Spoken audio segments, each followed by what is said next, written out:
Salut les amis, salut les Russes. On va faire un apéro dînatoire composé de 4 plats, entre guillemets, donc ce qui peut être parfait pour les fêtes de fin d'année.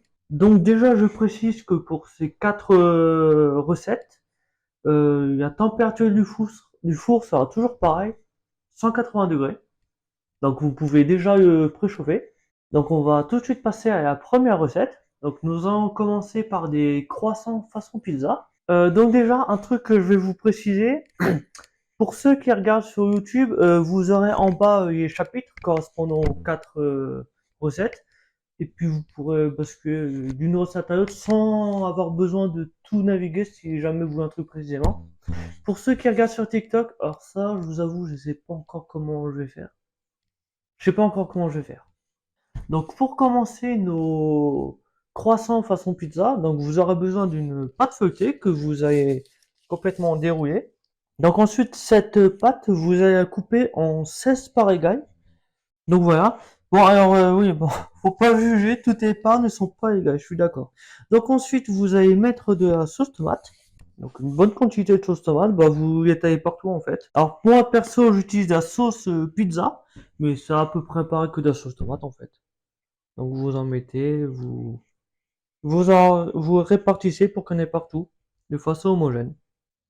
Voilà, donc ensuite, une fois que la sauce tomate est répartie, donc vous allez prendre des, comment dire, une tranche de jambon que vous allez couper en petits morceaux, et vous allez mettre quelques morceaux, pas partout, mais que sur les bords en fait, que sur les bords. Donc vous en mettez assez généreusement, bon, peut-être un peu trop, hein. À peu près comme ça en fait, et vous faites pareil pour toutes les parts. Voilà, donc une fois que vous avez mis du jambon à peu près, bah, j'allais dire partout, mais non, à peu près, bah, ouais, à peu près pareil sur tous les bords. Donc à présent, on va mettre du gruyère, donc du gruyère râpé. Donc pareil, que sur les bords, pareil. Donc assez généreusement, mais pas trop pour pas qu'il y ait trop de fromage et que ce soit trop écœurant. Voilà, donc une fois que vous avez mis le gruyère, alors si vous voulez, vous pouvez mettre un peu d'origan.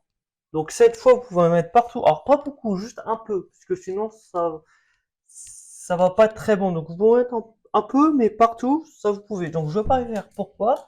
Parce que la sauce tomate que j'ai utilisée, bah il y a déjà de l'origan dedans. Mais sinon, d'habitude, j'en mets. Donc vous pouvez en mettre un peu si vous voulez. Vous n'êtes pas obligé, c'est selon votre goût en fait. Donc ensuite, une fois que c'est fait, vous allez replier les parts. Attendez, déjà, je vais mettre un plaque à côté. Donc vous allez replier comme ceci. Alors déjà, il faut que vous tenez parce que même en coupant, comme c'est de la pâte, ça peut se recoller sur les bords. Ça peut se recoller à la pâte voisine. Donc vous pliez comme ceci. Ah, je sais pas si vous voyez bien. Ouais, vous voyez bien, parfait. Donc vous pliez comme ceci. Vous le mettez sur une plaque qui va au four recouvert de papier sulfurisé. Et puis vous faites ainsi de suite pour les 16 parts. Donc je ne vous l'ai pas dit, mais bon, ça paraît évident. Sur la plaque, ne les collez pas ne les serrez pas trop les uns des autres. Laissez assez d'espace pour éviter que ça se colle pendant la cuisson.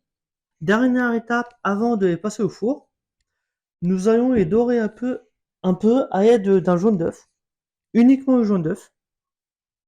Vous utilisez un petit pinceau, vous passez grossièrement dessus. Voilà, donc c'est grossièrement fait. Donc maintenant, on va les mettre au four. Donc, comme je vous ai dit tout à l'heure, 180 degrés pour environ 20 minutes. Donc voilà ce que ça rend une fois que c'est cuit. Donc pour notre deuxième recette, ce sera des feuilletés torsadés façon pizza. Donc vous aurez besoin de, pareil, une pâte feuilletée que vous dépliez. Donc là, c'est la même base que tout à l'heure. En fait, vous mettez de la sauce tomate partout. Alors que contrairement à tout à l'heure, vous ne couperez pas. Ça sera plus tard. Vous mettez de la sauce tomate partout. Donc vous en mettez une quantité assez généreuse. Donc une fois que vous avez mis de la sauce tomate partout, alors cette fois, vous mettez du gruyère râpé partout. Donc pareil, une quantité assez généreuse. Vous en mettez absolument partout cette fois. Donc une fois que vous avez mis du gruyère assez généreusement partout, la prochaine étape, nous allons plier la pâte en deux. Voilà. Donc vous appuyez bien pour bien que ça soit collé. Bah, que ça soit appuyé du moins. Voilà. Alors maintenant que nous avons fait ça, hop, je vous remets ça au centre. Nous allons couper pas des, ouais, j'allais dire des fines lamelles. Il faut pas que ce soit trop fin non plus. Et à peu près de cette épaisseur en fait. Après, bien sûr, c'est plus fin, vous en aurez plus, c'est sûr, mais ils seront moins gros. Donc, l'un dans l'autre. Bah, en tout cas, moi, perso, après, chacun ses préférences, mais perso, je vous conseille à peu près cette épaisseur. Donc, voilà ce que ça fait une fois que c'est sur une plaque. Donc, perso, j'ai 13 morceaux, donc des grands et puis des petits. Bon, ils sont pas tous de la même taille, en fait. Donc, le nombre que vous aurez, tout dépend et la grosseur que vous couperez. Genre, si vous coupez comme ça, vous en aurez moins. Si vous coupez que comme ça, vous en aurez plus. Ce qui est tout à fait logique. Donc, la dernière étape, donc pareil, nous allons les dorer avec un jaune d'œuf. Donc, pour les dorer, vous pourrez faire maintenant ou vous pourrez faire après. De toute façon, dans quelques minutes, je vous expliquerai un peu pourquoi du comment en fait. Donc maintenant, la dernière étape, nous allons les torsader. Donc pour les torsader, vous pouvez faire avant ou après avoir mis le jaune d'œuf. Ça, l'ordre, ce n'est pas très grave. Donc pour les torsader, et vous prenez un morceau comme ça. Donc je vais me rapprocher de la caméra pour que vous voyez mieux. Et vous les tournez un peu comme ça, en fait. Pas trop, mais un peu. Puis vous reposez. Donc vous faites ainsi de suite pour tous les morceaux.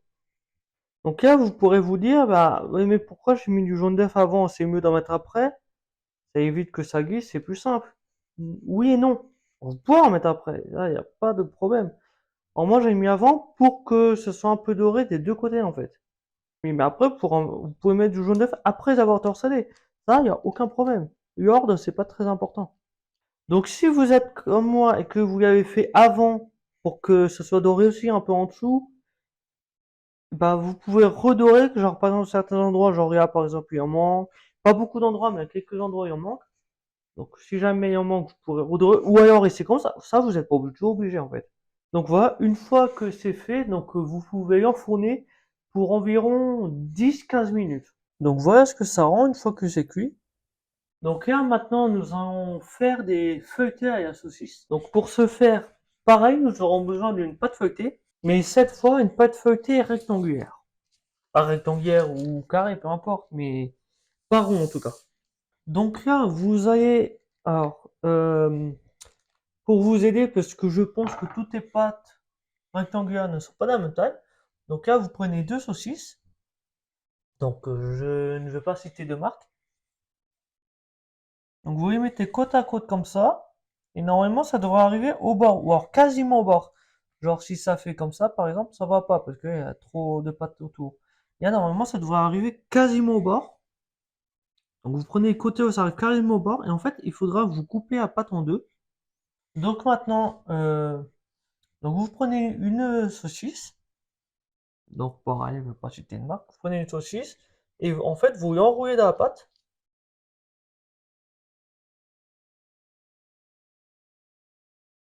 Vous l'enroulez comme ceci.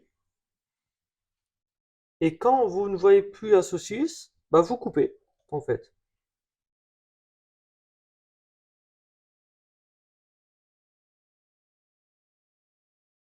Voilà.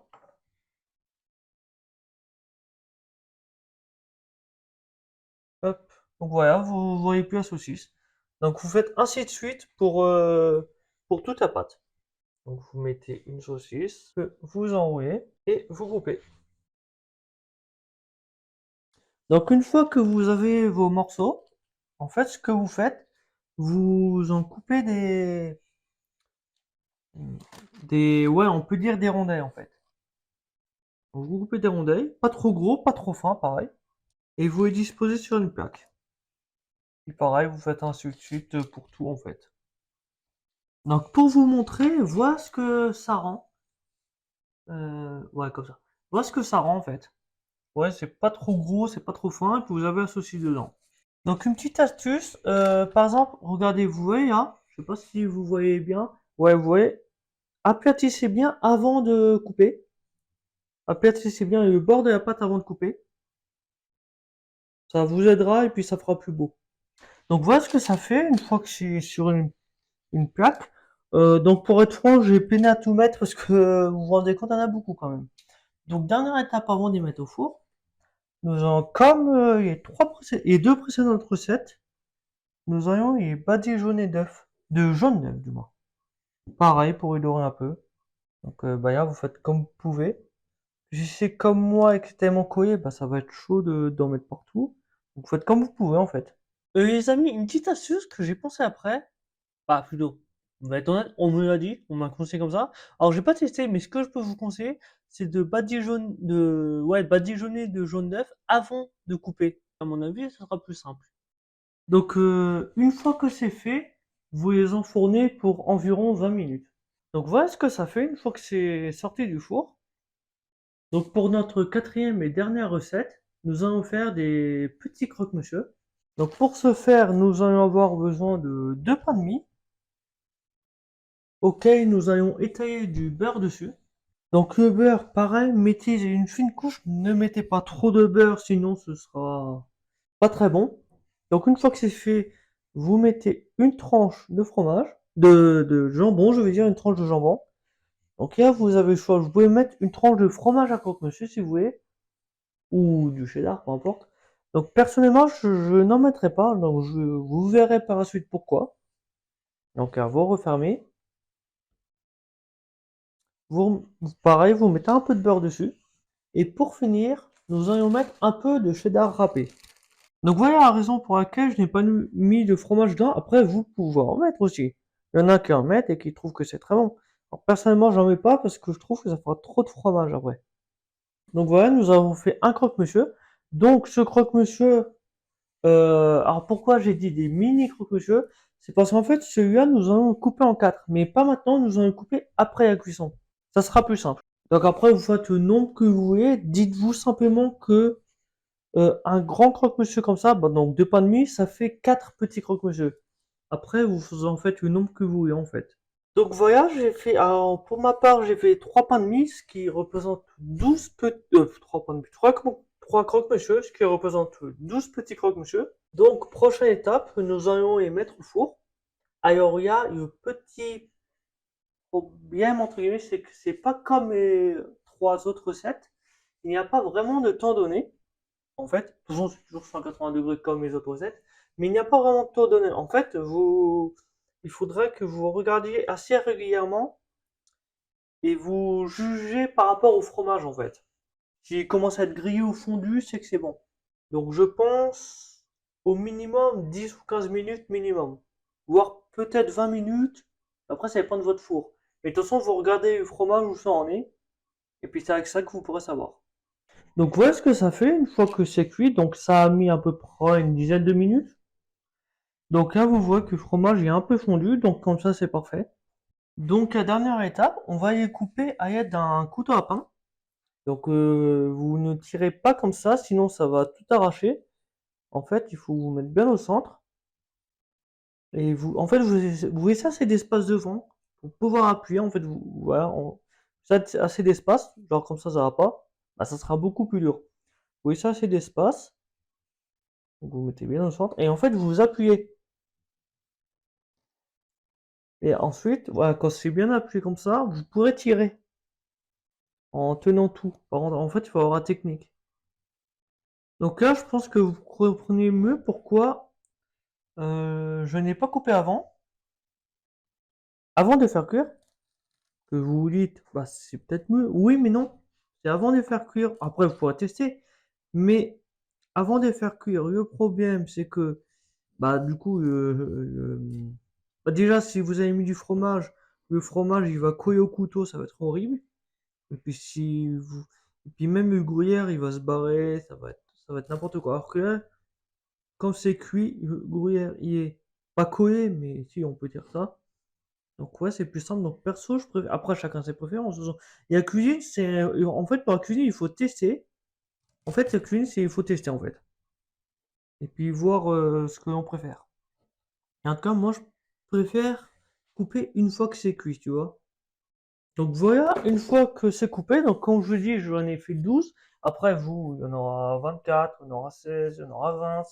Ça dépend combien vous en avez fait au départ. Donc voilà tout ce que nous avons fait aujourd'hui. Donc des croissants façon pizza, des feuilletés torsadés façon pizza, des feuilletés saucisses et des mini croque-monsieur. Donc avec ça, vous avez un bel apéro dînatoire quand même. Donc en tout cas, j'espère que vous avez aimé. N'hésitez pas à partager et on se retrouve pour une prochaine. Salut!